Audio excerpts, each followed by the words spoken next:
Hey guys, welcome to this part of the new series. We're going to be going into setting up Lightroom in your catalog after you have finished culling. So in the last video, the last two videos, I culled the set of Brooklyn and Logan's wedding.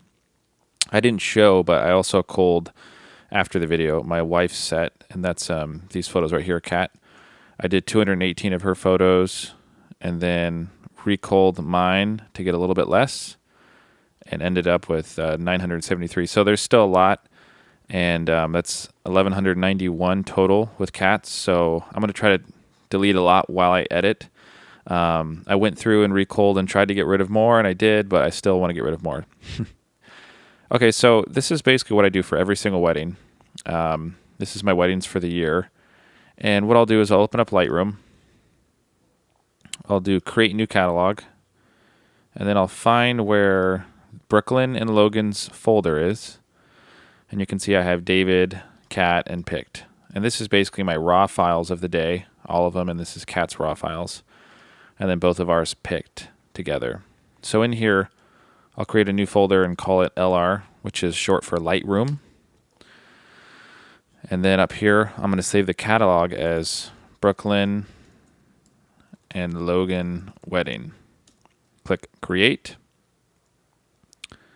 And then that's going to load. We're in Lightroom 6.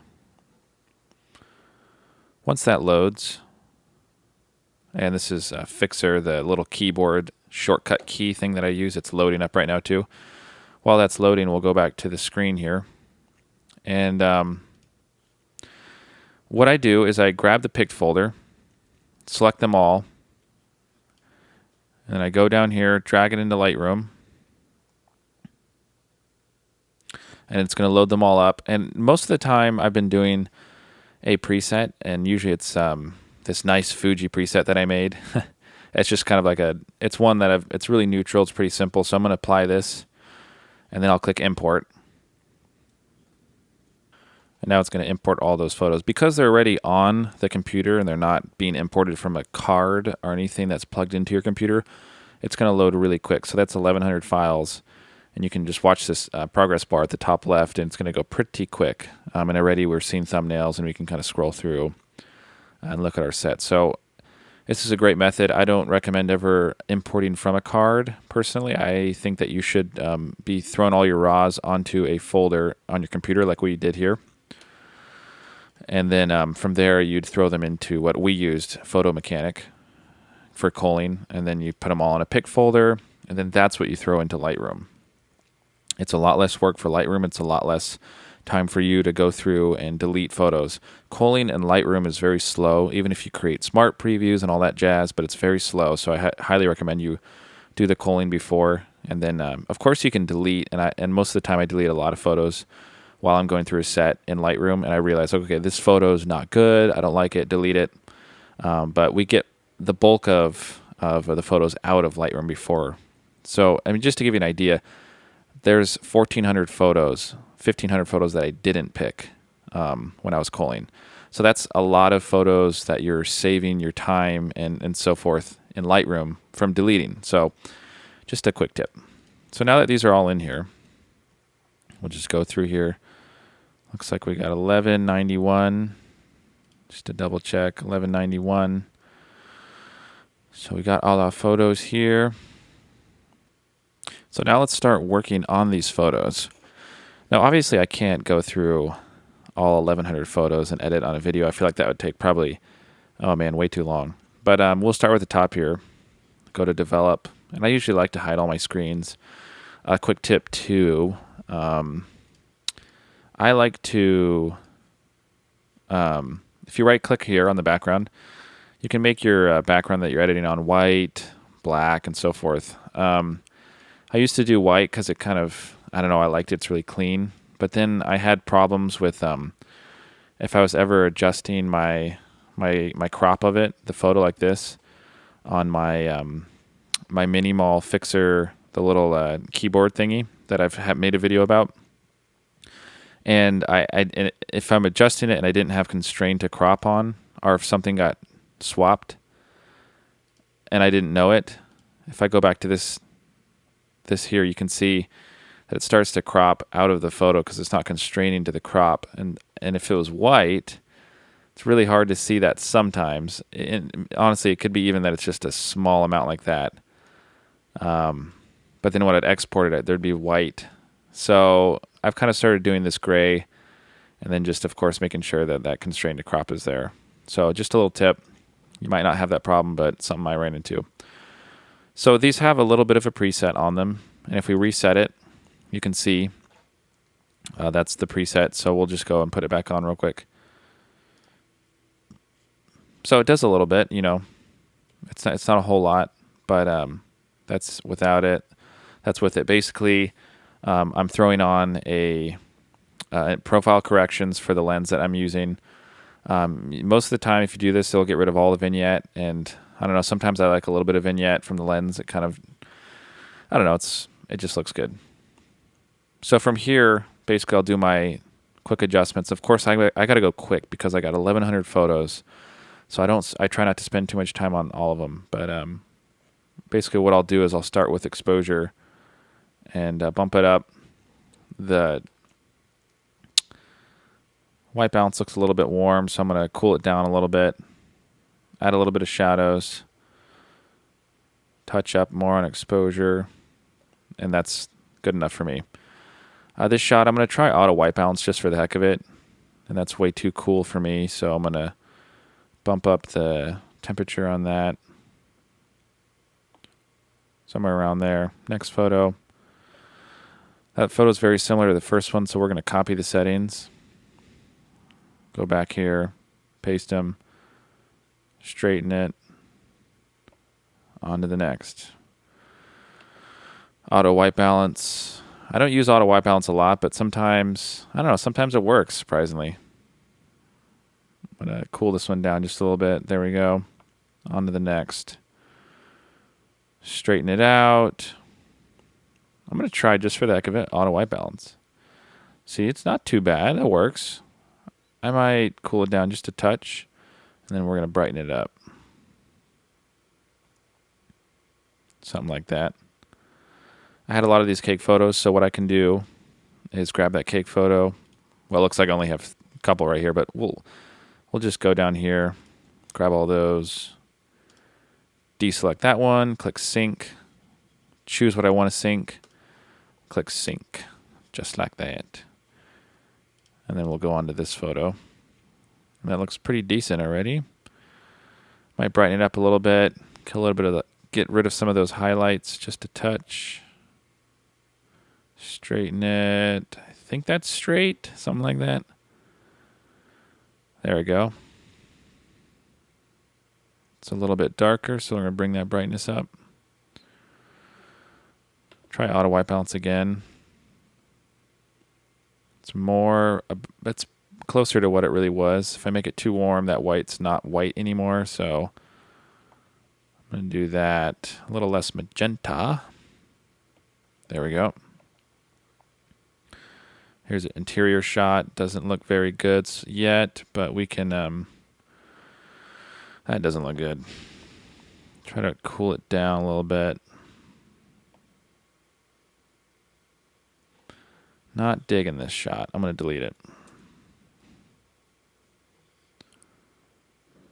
Brighten it up just a touch. Brighten it up. Paste the settings from the shot before. Looks good. Straighten it while brightening it up.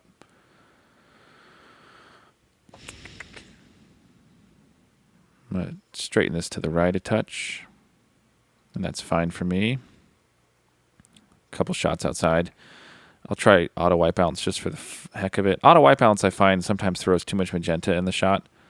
And keep in mind, I do not use auto white balance a lot, but I don't know, sometimes it works. And when it does, it's very surprising because it gets you to the end result a lot quicker. So I'm going to still warm this up just a touch since we're outside now. That's good. I'm going to copy the settings just in case we got any other shots that look like this. Bring some of the highlights down.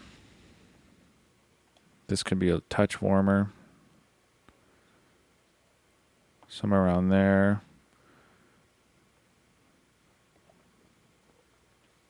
Paste the settings from before. Brightness up just a little bit. Highlights down. It's decent. Yeah. I'll just paste the settings from before. Push the brightness a little bit. Bring down the temperature just a touch. A little more magenta in there. Somewhere around there. That's good. Now we're into the photos of getting ready. Cute little girl. I think she was one of the ring bearers. I'm going to go to a black and white for this because lighting's a little off. It's good for me. That was a preset that I had. So as you can see, we're jumping from, we'll go back here, jumping from this outdoor photo to this indoor to this outdoor again. So basically what's happening is my wife and I both are shooting. And if we look at the file down here and look at the name, DAV is mine, David. And then if we go over to this shot, CAT, of course, is Cat. So this was taken at the same time she's in the dressing room with the girls. So sometimes at the end of the set, I'll reorganize these so it's not all jumbled. But for now, we'll just edit and get through them. So I'm going to copy these settings.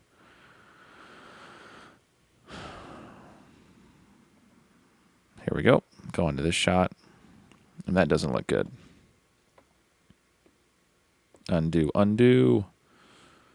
So we'll just do this one. Try that auto white balance. Doesn't look good. We'll warm it up. Not the biggest fan of this shot because there's a dolly right there. I think I got a couple other shots later on in the day without that, but we'll just keep this until we find those. I'm going to add some blacks, take some out of this shot, make it a little bit more edgy, brighten it up. I'm going to try something, grab the spot removal tool, and just see. Pretty surprised with what this thing can do.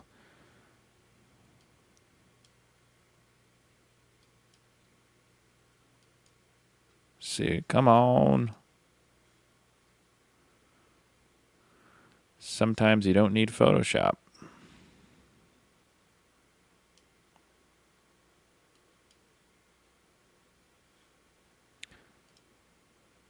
I mean, it's not terrible. Let's see if we do heal. Makes it a little bit more. And then grabbed a brush and just kind of darkened it. You can never tell. Looks good to me.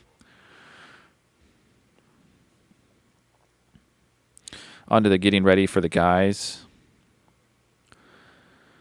I turned all the lights off. One thing I like to do in every situation when I'm shooting getting ready photos of guys or the girls is turn the lights off in the room if there's enough natural light and if the hairdresser or the makeup artist are okay with it.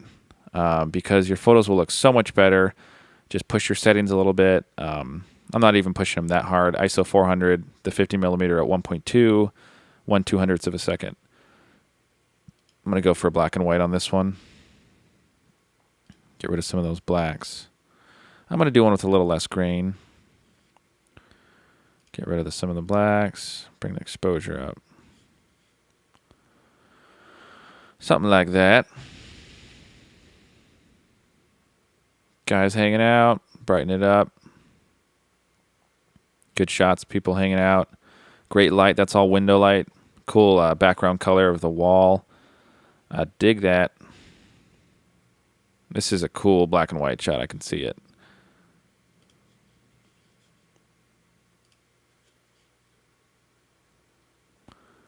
Guys drinking some Gentleman's Jack.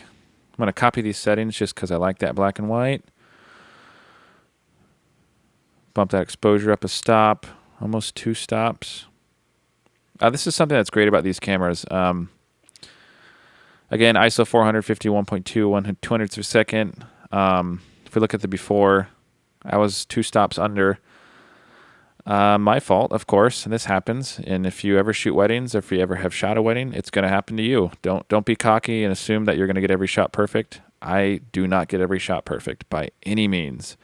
This is a good example of it. But the cool thing about these cameras is, of course, we're shooting raw, and you can recover them so much, and they still look over 2 stops of exposure, and they look great. I mean, that color's smoking right there. That's great. Another black and white. I'm going to paste my black and white that I had. I dig that. That'll print nicely. This is the groom Logan having a jolly time. Still going to go black and white here. Push my settings, 2.5 stops. Going to go down here and kill some of the grain. That's better. I'm going to copy this one now. Now we're on to the girls' room. This is Kat's photos she's taken. Remember, we're taking it at the same time. Try auto white balance. Doesn't look terrible. I'm going to probably go black and white on this one, though. Even though it takes away from the color of the roses. Looks like this is something that Logan, her fiancé husband, gave to her. And it looks like we're shooting with a little bit of mixed light in here. Kat might have not turned off the lights. That's okay, it happens. Gonna warm it up just a touch. Get rid of some magenta. Try to make it more white. That looks good. We have a couple dress shots here. We didn't get to shoot much of it, unfortunately. I like to do a little bit more of the dress, but time was of the essence. So this is unfortunately all we got. I'm going to try to crop this a little bit, get that trash can out of there. Yeah, got to work with what you got.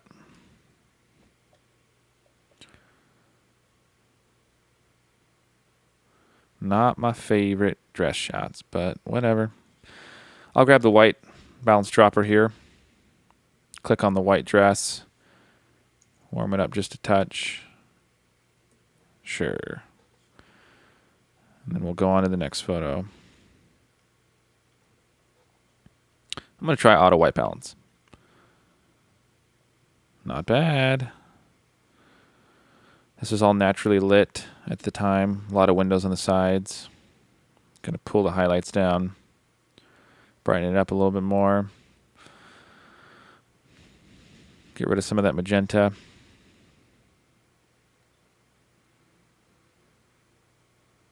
Straighten it out. That's good. Copy the settings from before. That's good. A little bit too much magenta in this white here. I'm going to pull it back a little bit. Kick up exposure. Back to the grooms. So this is, if you remember seeing that wall and some of the getting ready shots for the guys, it's orange. So as you can see, the light from the window is coming in, hitting that wall and bouncing into his face. It's really orange. I'll show you some tricks. Maybe we can try to fix this if we wanted it in a color version. We could go down here to our colors, grab orange and saturation and just bring it down. Maybe even the luminance of orange and bring it up to brighten his face a little bit. You can even go to the orange hue. Could go more red, or you could go more greenish. I'm going to leave it there. Still pull down maybe a little bit of that saturation of orange, and then kick up the exposure a little bit more. You could even bring down the temperature. That'll also affect the skin tone. I'm going to probably now kick saturation up a little bit now. And you can see, I mean, that's not bad. This is the before shot. Again, I underexposed it quite a lot, two stops. Very salvageable if you spend a little bit of time. If we paste the settings from the shot before, looks great. Okay, guys, I got to stop for now. Let's move on to the next video, though. Below, there will be a link. If it's not there yet because it's not out, it will be there once it's updated. If you're not subscribed, please subscribe. I appreciate all your support. And I could not be here without you guys. I would not be doing this if I didn't have fans. So thank you so much. I'm very humbled and appreciate all you guys. Please click that like button, leave a comment, and I'll see you next time.